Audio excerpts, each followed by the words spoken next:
QueenNanny and our magic batik. QueenNanny was said to be able to catch and deflect bullets with her booty. Yes, booty. This is not only a Maroon oral story, but also documented twice in the British archives.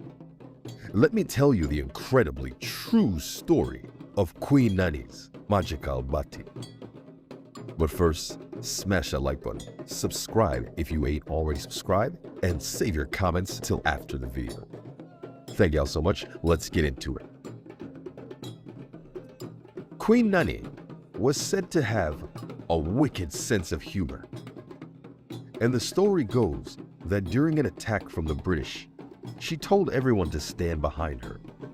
She then turned her back to the enemy, and she said something to the effect of, "Since I'm my ras, you want shot, go shot now."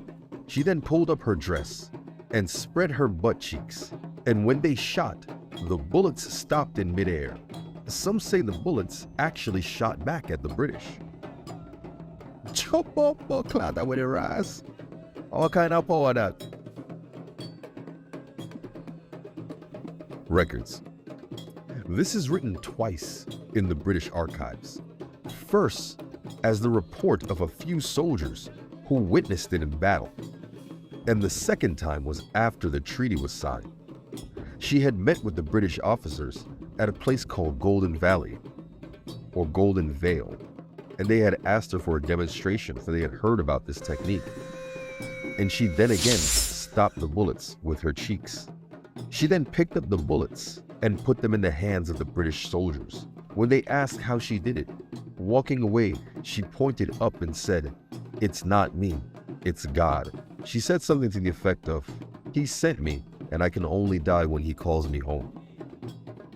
When some researchers first heard the story in the archives, they dismissed it as the British trying to ridicule her and that the story was not real. However, this story also exists in Maroon oral history, and it does not deviate from the British version of the story, including how many times she did this in battle. Changes. Over time, this story would change. First, it began with some Maroons trying to censor the story a little bit. So they left out the part where she spread her cheeks, saying she only merely stopped the bullets with her butt. But then the story would further change, with researchers and authors who just could not accept the story, even in its censored form. The story became that QueenNanny got shot in her butt, but she healed very quickly from it. In fact, I distinctly remember watching a movie about Nanny as a kid with my mother in Jamaica. In this movie, she was shot in the butt, and she wiped the blood from her butt on her chest and played dead.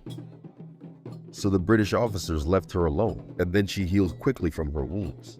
And this became the most popular rendition of the story. But Anna saw it go. It's the original story, agreed by both parties who were there, that she stopped the bullets and turned them on the British with our bati. I would venture to believe that there was a hedge of protection around QueenNanny, and she knew that the bullets would bounce back when they shot at her regardless of what posture she was standing in. Perhaps she had guardian angels that no one else could see, and she knew they would bounce the bullets back. So she took advantage of it with her sense of humor and essentially mooned the soldiers, mocking her enemies while pulling off a crazy feat. That's fucking hilarious. But anyway, that was the story of QueenNanny's magical bati. Tell me what you think about that. Leave your thoughts in the comment section. Do you think this is a real story? And how do you think, what was the mechanism that made that happen? Because I've heard people in Ghana had some kind of dance where they could become bulletproof, bullets would bounce off. Leave your thoughts in the comment section. Stay tuned for more. Matter of fact, hit that next video. And special thanks to all my sources. Bev Carey of the Maroon story, Kenneth Bilby of Trueborn Maroons, and Milton McFarlane's book, Cudgel of Maroons.